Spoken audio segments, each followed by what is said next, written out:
இனி வீட்லயே பானிபூரி செய்யலாம் எல்லாரும். ஆச்சி பானிபூரி கிட்.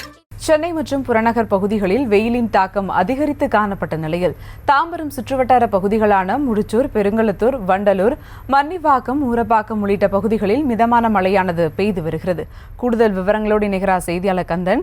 வணக்கம் கந்தன். தமிழகத்தில் இன்று 10 மாவட்டங்களில் கனமழைக்கான எச்சரிக்கை விடுக்கப்பட்டிருந்த நிலையில் சென்னையில் ஒரு சில இடங்களில் மிதமான மழையானது பெய்து வருகிறது. விவரங்கள்.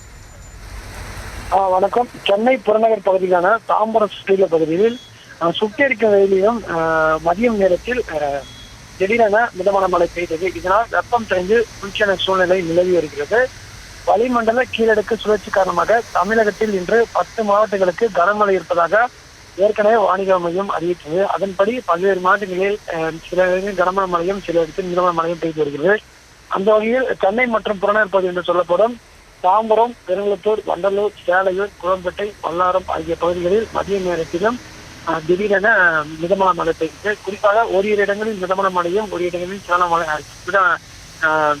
சில இடங்களிலும் மிதமான மழை பெய்தது. குறிப்பாக இந்த சுட்டெரிக்க வெயில் காணப்பட்ட ஒரு நிலையில் தற்போது இந்த பெய்து வரும் மழை காரணமாக புறநகர் பகுதியில் வெப்பம் தணிந்து குளிர்ச்சியான சூழ்நிலை நிலவுகிறது. இதனால் பொதுமக்களும் வாகன ஓட்டிகளும் மிக்க மகிழ்ச்சி அடைந்துள்ளனர். விவரங்களுக்கு நன்றி கந்தன். இனி வீட்லயே பானிபூரி செய்யலாம் எல்லாரும். ஆச்சி பானிபூரி கிட்.